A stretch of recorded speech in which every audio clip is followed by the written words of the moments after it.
आजकल ठेकेदार और मकान मालिक इन दोनों के बीच में अनबन होना एक आम बात हो चुकी है। पर इन चीजों की शुरुआत तभी से हो जाती है जिस दिन मकान मालिक ठेकेदार का चुनाव करता है। अब जो लोग घर बनवा चुके हैं उन्हें ये पता होता है कि कितना सर दर्द होता है जब ऐसी दिक्कतें सामने आती है। पहली चीज, काम अच्छे से नहीं हो पाता।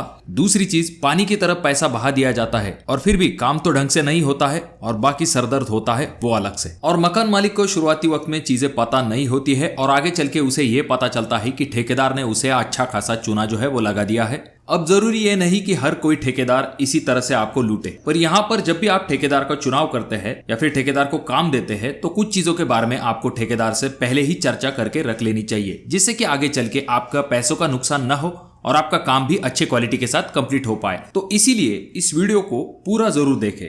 अब सबसे पहला पॉइंट यहाँ पर यह आ जाता है कि जब भी आप ठेकेदार का चुनाव करते हैं तो ठेकेदार का चुनाव करते समय लोग सिर्फ ये देखते हैं कि कौन कम रेट में काम कर रहा है और उससे डायरेक्टली काम दे देते हैं। तो यही सबसे बड़ी गलती आप कर देते हैं। इसके बजाय आपको ये करना चाहिए कि आप जो है ठेकेदार के पहले कामों पर विजिट कीजिए, उसके काम की क्वालिटी देखिए और जो पहला काम है वहां पर जो मकान मालिक होंगे उनसे ये जरूर पूछ लीजिए कि ठेकेदार का पैसे का लेन देन किस हिसाब से है, वक्त पर काम कंप्लीट करके देता है या नहीं। ऐसे सवालों को पूछने के बाद आपको थोड़ी सी आइडिया मिल जाएगी कि ठेकेदार का काम कैसा है। उसके बाद बारी आ जाती है ठेकेदार के रेट की। तो रेट जो होते हैं वो बाकी ठेकेदार से कंपेयर करके देखिए कि कहीं आपके ठेकेदार ने उन ठेकेदार से ज्यादा तो रेट नहीं दिए है, और अगर आपके ठेकेदार ने मार्केट रेट से बहुत ही कम रेट दी है तो ऐसे ठेकेदार को भी काम देने की गलती बिल्कुल भी मत कीजिए, क्योंकि जो लोग बहुत ही कम रेट पे काम ले लेते हैं सिर्फ काम मिलने के चक्कर में, वो अक्सर ही काम को अधूरा छोड़ के भाग जाते हैं और ऐसे अधूरे छोड़े हुए काम को कोई भी करना पसंद नहीं करता है।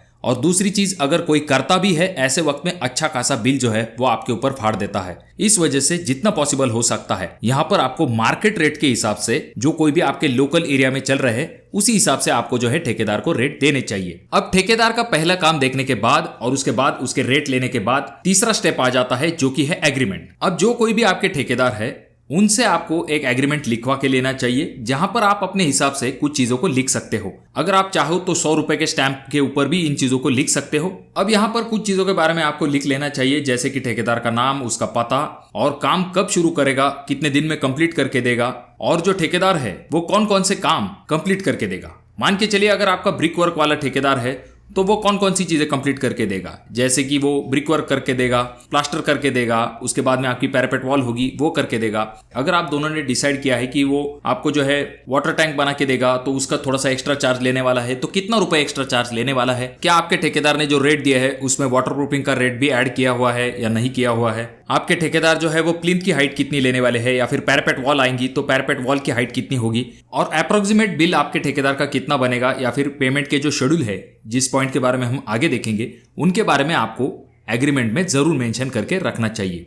और जैसा कि हम लेबर कॉन्ट्रैक्टर को जब काम देते हैं तो मटेरियल प्रोवाइड करने की जिम्मेदारी हमारी होती है, जैसे कि सीमेंट हुआ, रेती हुई, या फिर पानी, इलेक्ट्रिसिटी, ऐसी चीजें। पर कुछ मटेरियल का स्कोप जो है वो ठेकेदार के तरफ भी होता है, जैसे कि ठेकेदार के जो लोग होते हैं उनके पास जो टकारी या फिर फावड़ा होता है, या फिर जो गम बूट होते हैं, या फिर जो रेती छानने की जाली होती है, ऐसी चीजें ठेकेदार प्रोवाइड करता है, न कि मकान मालिक प्रोवाइड करता है। और सबसे कॉमन चीजें जैसे कि बाइंडिंग वायर या फिर खीले वो किसके तरफ होंगे, इसके बारे में भी आपको ठेकेदार के साथ चर्चा जरूर कर लेनी चाहिए। अब अगला पॉइंट जो कि हमने एग्रीमेंट में भी देखा है, जैसे कि आपको ठेकेदार को एक डेडलाइन देनी चाहिए। फॉर एग्जांपल के लिए जैसे आपके घर का काम जो है ठेकेदार 5-6 महीने के अंदर आपको कंप्लीट करके देगा। ऐसा नहीं होना चाहिए कि ठेकेदार अपने फुर्सत के हिसाब से आपके घर का काम जो है वो कंप्लीट कर रहा है, यानी कि सालों साल तक अगर आपका घर का काम चलता रहेगा तो इसका नुकसान आपको ही उठाना पड़ सकता है। तो इसीलिए ठेकेदार को एक टाइम लिमिट आपको जरूर देना है। अब यहाँ पर वीडियो का सबसे इंपॉर्टेंट पॉइंट आ जाता है। जब भी आप ठेकेदार को काम देते हैं तो उसके बाद आपका जो प्लान होता है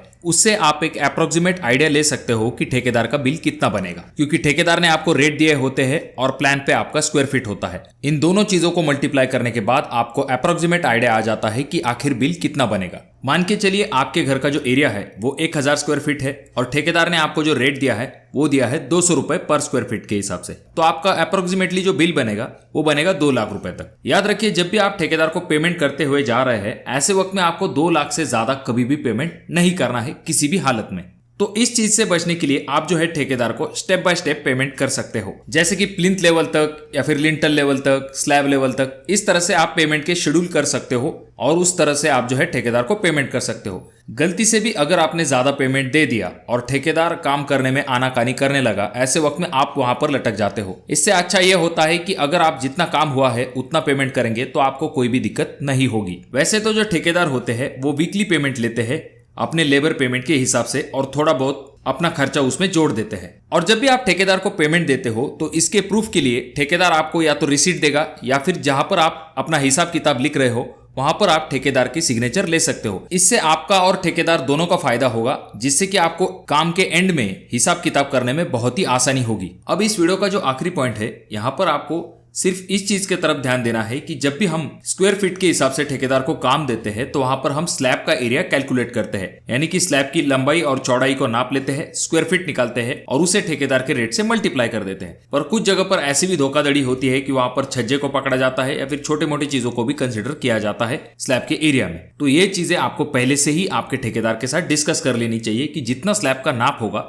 उसी हिसाब से हम जो है ठेकेदार को पेमेंट करेंगे। हालांकि अगर आपने गैलरी वगैरह निकाल ली है तो उसका पेमेंट आपको ठेकेदार को करना पड़ेगा। देखिए दोस्तों, जो कोई भी चीजें आपके ठेकेदार के साथ तय होती है, ऐसी चीजें ट्राई कीजिए कि आप किसी कागज पे लिख लो, जिससे कि आगे चल के मकान मालिक और ठेकेदार दोनों ही उस चीज को एग्री हो। तो जब भी आप अपने घर का काम करवाए तो जरूर इन बातों का ध्यान रखिए, जिससे कि आपको आगे चल के तकलीफ ना हो। और आपके हिसाब से कौन से पॉइंट ऐड करने चाहिए जब भी हम ठेकेदार को काम देते हैं ऐसे समय में, इनके बारे में कमेंट बॉक्स में कमेंट जरूर कीजिए। वीडियो अच्छा लगा हो तो जरूर इसे लाइक कर दीजिए। चैनल पे अगर आप लोग नए आए हो तो चैनल को जरूर सब्सक्राइब कर दीजिए। और ये जो तीनों वीडियो है, इनमें से कोई एक वीडियो आपके जरूर काम में आ सकती है।